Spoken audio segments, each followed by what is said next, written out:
Next on Worcester News Tonight, a Worcester police officer is injured after responding to a domestic assault.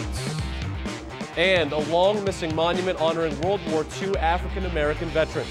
The effort underway to bring it back. Good evening, thanks for joining us. I'm Tim McCone. There are more than 840 gas leaks, unrepaired gas leaks in the city as of last March. Tonight, a public hearing is held to address the issue. Tuesday's event was held at the Worcester Public Library. Organizers set out to inform the public and elected officials of the growing issue. State Representative Mary Keefe led the discussion. She says the leaks cause many issues, including climate change, the killing of trees, and is generally unhealthy for humans.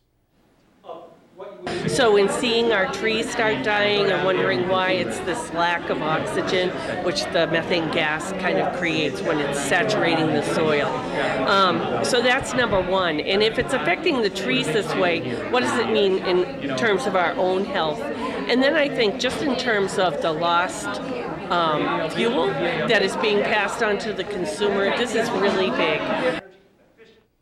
Keefe stresses that a key moving forward is for consumers to report something if they suspect a leak.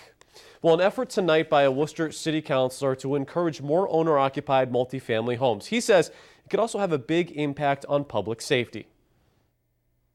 City Councilor George Russell asks the city manager and rest of the city council to consider a program giving incentives to public safety employees and other municipal employees to buy and live in multifamily homes. If there's a path to encourage home ownership of multifamily homes, then I'm trying to get my colleagues to go along with trying to do as many incentives as we can. The Oak Hill Community Development Corporation says a program like the one Councilor Russell is proposing would be a real benefit to neighborhoods in the city.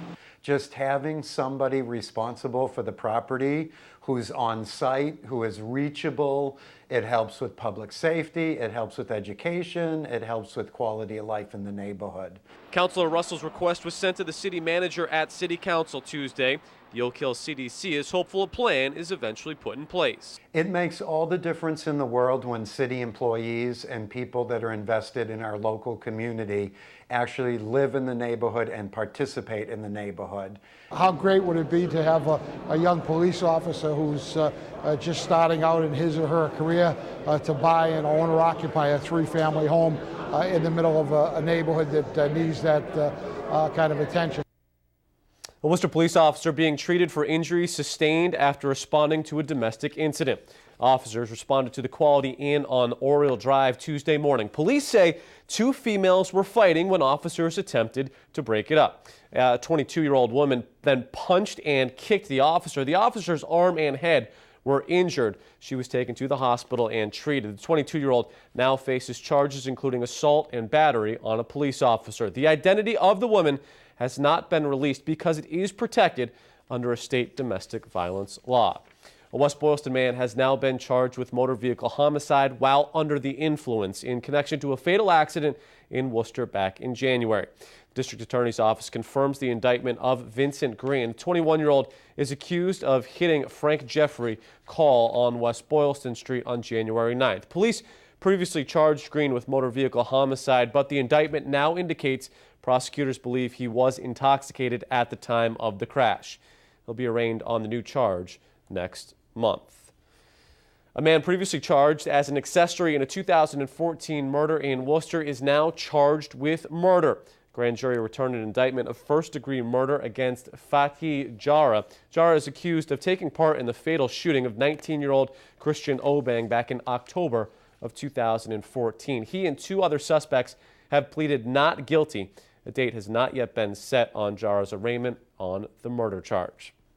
Well, a controversial bill passed in North Carolina is drawing criticism across the country. Opponents say it discriminates against the LGBTQ community. Closer to home, Boston City councilors are considering a city travel ban to North Carolina.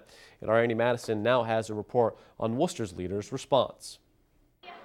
They're calling it the bathroom bill, and it's getting a lot of scrutiny. I am disgusted by the North Carolina law, and I wish the governor would veto it. House Bill 2, which could go into effect later this week in North Carolina, requires people to use bathrooms based on their biological sex. Critics of the bill feel it discriminates against the transgender community.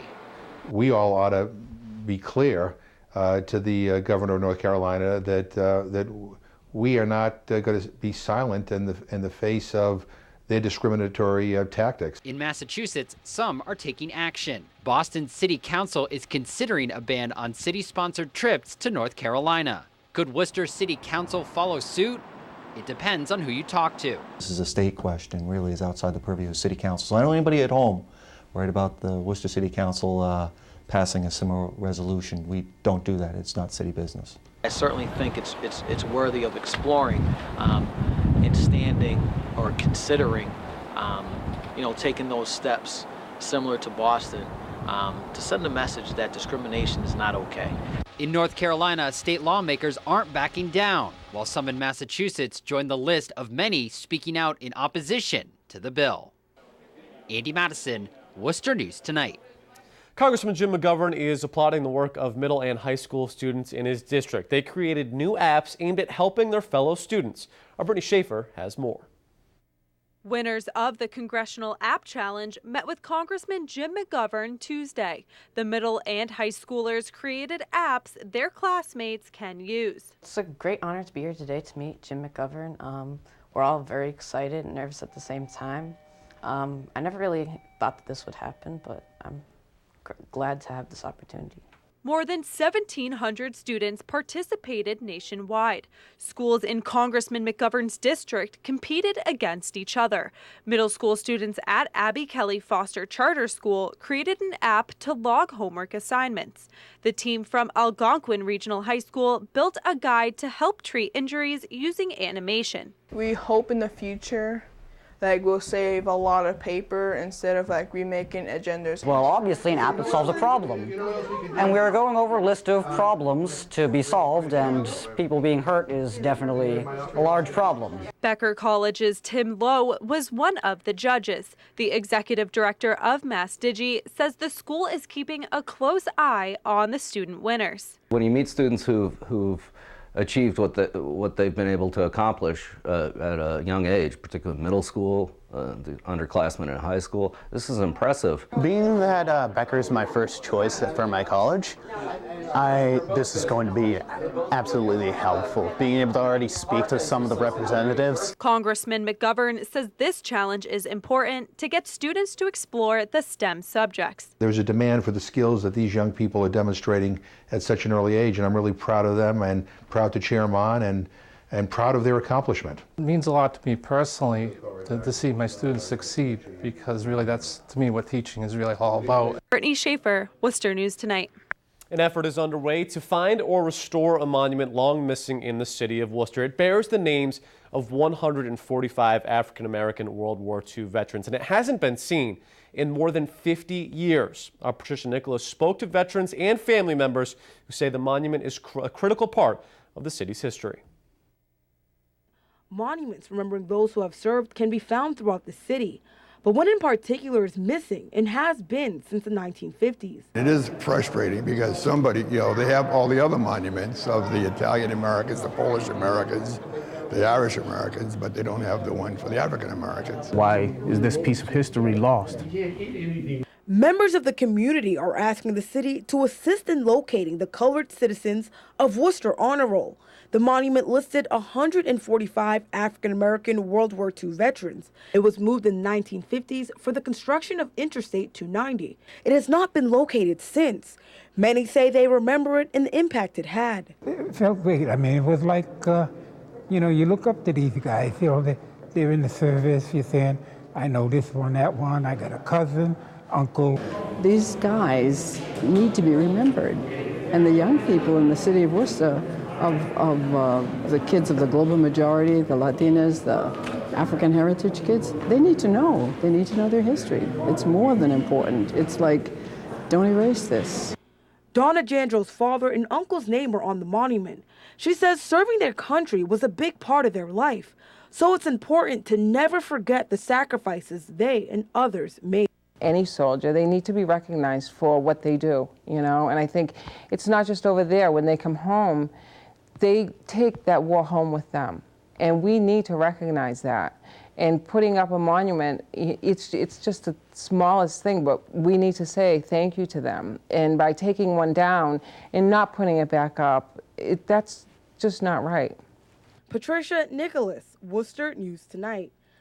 At tonight's City Council meeting, councilors supported the effort to restore the monument. Councilor Mo Bergman also addressed the issue. We're not kicking the can down the road anymore. We're going to right a wrong. There's a commitment here by all of us to do that. It's not going to happen overnight, but it's not going to take a very long period of time. I just can't get into specifics because the commitments aren't there yet, but I can tell you that we're all working hard to get to the specifics. Give us a little bit of time, and we're going to resolve this problem. It should have been resolved a long time ago, but you're dealing with us now and no one else, and you have us to hold to task if we don't deliver, and we will deliver. Thank you, Councilor Bergman.